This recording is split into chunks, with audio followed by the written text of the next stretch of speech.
Oke halo semua dan selamat datang di MotoGP 19. Dan gimana jadinya jika 180 pembalap yang ada di game MotoGP bertarung di satu lintasan dalam waktu satu kaligus. Untuk itulah hari ini kita bakal ngelakuin suatu percobaan di game MotoGP 19 dengan memasukkan mod 180 pembalap yang akan bertarung sesaat lagi. Kita bakal bertarung di Mugello dan menggunakan Valentino Rossi sebagai pembalap yang akan kita kendarai di race sesaat lagi. Oke, tibalah kita di starting grid race kali ini, dimana seperti yang udah kita lihat bersama-sama, bak itu muncul di mana-mana. Yang pertama, seperti inilah kondisi kepalanya pembalap yang seharusnya nggak diperlihatkan, karena emang sejatinya pembalap yang bisa menampakkan kepalanya seutuhnya ketika di starting grid cuman di kelas MotoGP atau kelas utama, sedangkan yang lainnya itu tidak diperlihatkan. Oke, langsung aja kita ngelakuin warming up lap dan oh my goodness mate, ini berhamburan banget sih, ini kacau sekali. Bayangin cuy, 180 pembalap di grid MotoGP ini udah kayak battle royale, parah sekali.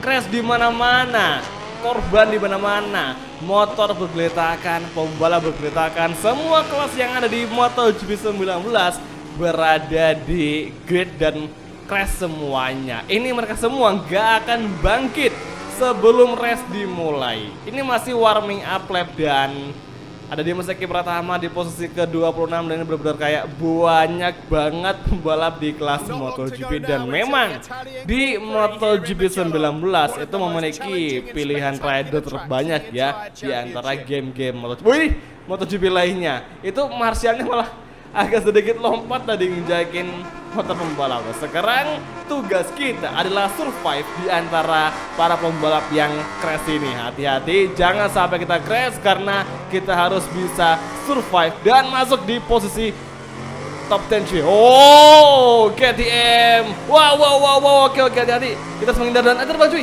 Ada yang terbang dan oh my goodness man. Oh, hampir kita crash dan ya, kita masih aman di sini. Kita harus bisa tuh menghindari crash dengan pembalap lainnya. Nah sekarang kita berada di posisi ke astaga, disenggol dong ke 71, 72. Oh, hati-hati dan gue rasa Moto E akan menjadi kelas yang paling kalah di sini.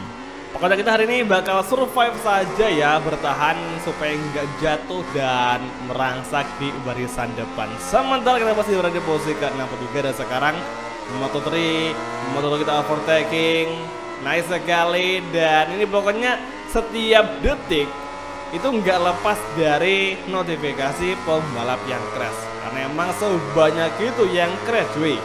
Di sesi warming tadi juga itu banyak banget yang crash. Nah sekarang di tikungan ke-7 nampak ada Andrea Dovizioso dan juga Tito Rabat agak nge-slide tadi. Nyaris saja Valentino Rossi terjatuh. Lorenzo Villain crash dan sekarang kita ambil 4 pembalap sekaligus, luar biasa. Oke, exit corner menuju tikungan ke 10. Sementara kita masih berada di posisi ke-55 dan ada overtaking dari rider Moto3 namun gagal. Wih cuy, ada terbang tadi cuy. Astaga, parah sekali men. Oke, turn ke-12, sektor ke-3 kir menuju last sektor dan hambatan muncul berkali-kali. Valentino Rossi 2000 kita overtaking dan sekarang di backstride dan Marcel Schröter menjadi race leader, diikuti Lorenzo yang berada di posisi kedua. Oke, last corner, turn ke-15 dan sepertinya di lurusan akan terjadi crash di mana pembalap yang lebih pelan akan ditabrak dari belakang. Oke, Casey Stoner kita overtaking bisakah? Dan kita ambil dari sisi kiri. Kita masuk mengovertaking dan kini pun di turn 1 kita masuk mengovertaking, namun sayangnya terlalu late break sehingga kita melebar. Sangat disayangkan kesalahan terjadi. Nah sekarang kita udah berhasil beranjak di posisi ke-38.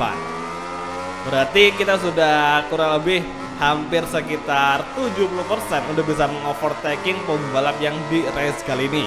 Ya, 180 pembalap sekarang udah berada di posisi ke-35.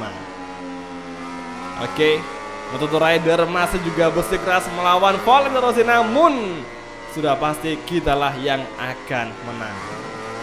Miller, Biaggi bertarung. Era MotoGP yang sangat berbeda. Oh, Biaggi agak kita collision dan untung saja kita nggak terjatuh. Oke, Miller kita overtaking dan oh my goodness, mate, lagi-lagi ada traffic yang cukup padat tadi. Untung aja bisa kita overtaking dan wow. Oke, kacau. Oh, hampir kita crash.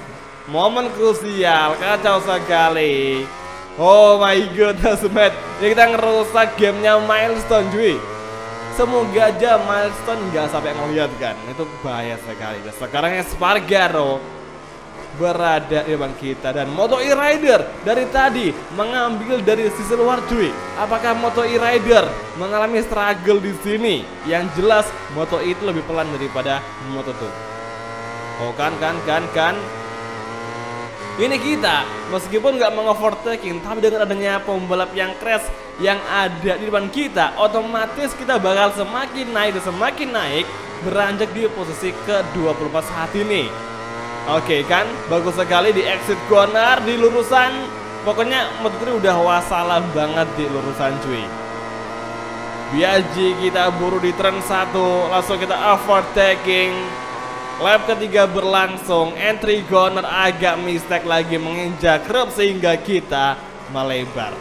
Tapi tenang saja, kita bisa kembali bangkit dan sekarang Alex Crivell kita overtaking, kita overtaking Mario Aggi crash dan kita sekarang berada di posisi ke-15.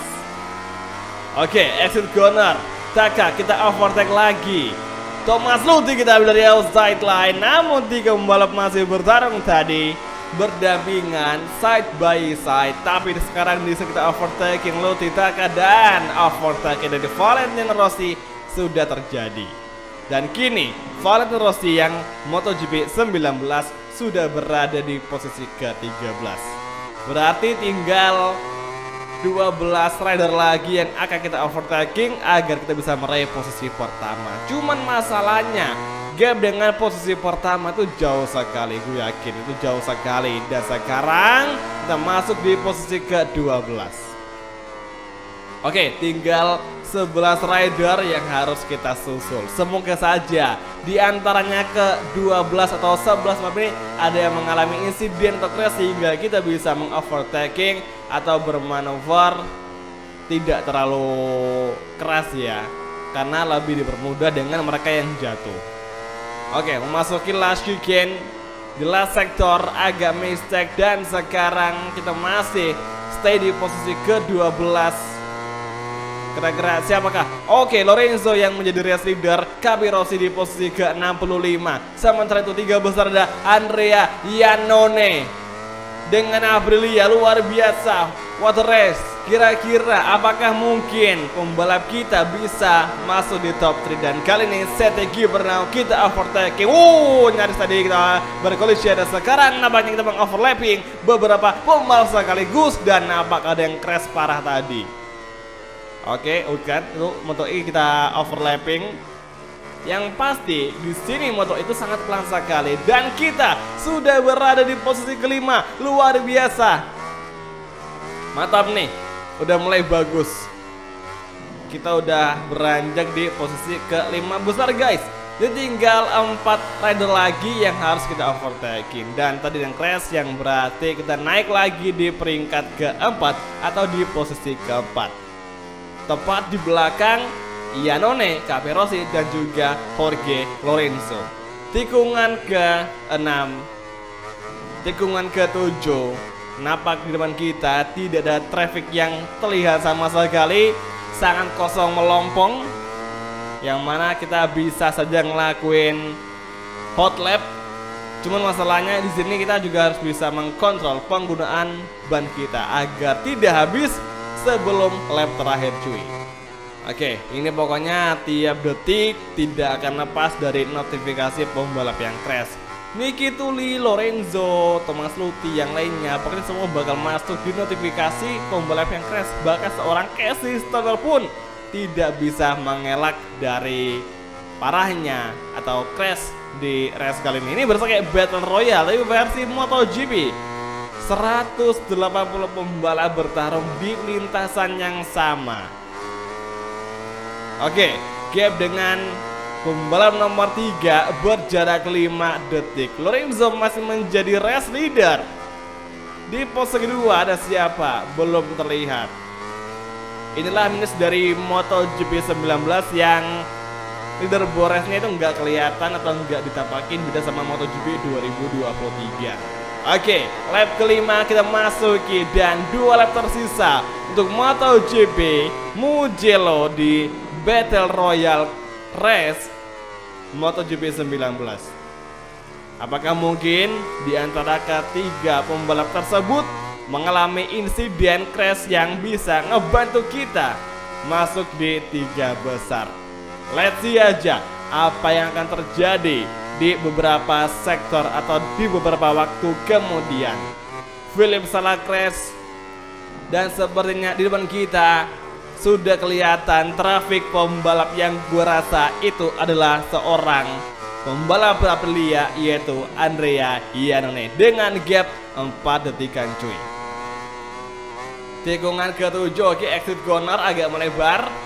Kembali ke racing line, entry corner, dan kita berhasil naik di posisi ketiga. Entah siapa yang crash, tapi yang jelas kita harus lebih hati-hati di sini, waspada dari rombongan traffic motor yang sangat pelan sekali. Oh, nyaris saja, dan Moto E lagi-lagi terlihat kita overlapping. Begitu lambatnya traffic atau kecepatan Moto E di sini, dan kini kita harus lebih hati-hati lagi. Oke, hati-hati guys, come on, keep focus, keep fighting. Dan Iannone crash lagi. Oh, Randy berniat menghalangi kita di racing line sehingga kita mengalami keterlambatan cuy. Oke, kayaknya gue bakal coba untuk tarik nafas dulu nih, agak sedikit tegang banget. Oke, tahan. Oke, ini benar-benar kayak krusial banget. Kita udah sejauh ini nggak mengalami crash sama sekali. Semoga aja di next lap kita nggak crash ya, semoga aja. Dan hampir saja menabrak pembalap di depan. Sekarang kita overlapping beberapa pembalap lagi sekaligus. Ini gila sih, kita bisa. Oh, ada overtaking dari Sparger sepertinya. Dan gini Sparger mengambil inside line, tapi oh my god, kita hampir saja kepental gara-gara menginjak kerb cuy. Oke, Lorenzo Capirossi dan Valentino Rossi 2023 berada di 3 besar. Last lap, dan lagi-lagi traffic rider terlihat, harus waspada. First corner kita ambil dari outside line, malah kebablasan. Kembali ke racing line, kita ambil inside line. Namun sepertinya rider Moto3 jauh lebih berbahaya dari apa yang kita perkirakan. Manuvernya sangat lincah di tikungan karena memang motornya sangat ringan. Oke, sekarang di tikungan lagi-lagi Andrea Mini mengovertaking bosnya cuy. Ya ampun, ini agak sedikit ngeri sih. Entah kenapa ya, kalau motornya ringan itu di tikungan bakal enak banget cuy. Oke, sekarang kita udah berada di posisi ketiga sejauh ini so far ya. Kita start dari urutan paling akhir, urutan ke 180, dan kini sudah berada di posisi ketiga dalam waktu 6 lap cuy, di level AI 90%. Ya, itu lumayan sih daripada kita pakai level yang 70%. Namun saat ini perjuangan kita masih belum selesai. Masih ada beberapa tikungan lagi. Masih ada beberapa sektor lagi, tepatnya 2 sektor tersisa untuk lap terakhir agar kita bisa berada finish di urutan ketiga. Tapi yang jelas traffic rider masih terlihat jelas yang ada di depan kita yang cukup mengkhawatirkan, Dan saat ini memasuki last chicane atau di last sektor menuju tikungan terakhir. Capirossi masih berada di posisi kedua dengan gap 5 detikan cuy. Oke, Philip Salak di depan kita. Last corner Janoncu Crash tadi dari Bida Crash dan menuju finish line. Jorge Lorenzo Factory Racing Yamaha berhasil menang dan Roxy akhirnya berhasil menempati urutan ketiga besar di Battle Royale Crash dan akhirnya kita crash juga cuy. Waduh, nanggung banget loh ini. Udah 6 putaran kita bertahan tanpa harus crash. Ketika finish line crash juga. Tapi nggak apa lah, yang penting kita udah masih berada dan tetap berada di posisi ketiga. Capirossi, Rossi, Salvadori, Albert Arenas, Donovan, Dan, Yuki Guni, Kaito Toba masih ya gila ini gokil sih. Gak jelas banget urutannya cuy. Dan misalkan kita tarik ke bawah, ini urutan pembalapnya itu panjang banget. Butuh waktu lama sampai di posisi paling akhir. Nah, gue bakal tunjukin ke kalian kira-kira siapa yang berada di posisi paling akhir di race Battle Royale di Mugello kali ini. Langsung aja kita tarik ke bawah ya secepatnya. Gue penasaran siapa yang di posisi paling akhir nih. Oke, so far Energesia semua yang berarti ini semua yang berada di posisi paling belakang adalah pembalap Moto2 dan Eric Granado di posisi paling belakang. Seti Gibernau di posisi ke-179. Ini wah, nampak jelas ya Moto2 emang masih belum bisa menandingi Moto3 untuk race di MotoGP 19. Ya ini kan buat seru-seruan aja sih, jadi yang nggak ada unsur kayak serius di race kali ini. Yang jelas kita udah nunjukin gimana jadinya jika 180 pembalap bertarung di grid MotoGP. Jadi oke semua, terima kasih nonton dan sampai ketemu lagi di video MotoGP gameplay untuk episode selanjutnya. Thank you, bye dan ciao guys, sampai jumpa. Silahkan yang punya ide langsung aja tulis di kolom komentar, kita mau ngapain lagi ke depannya.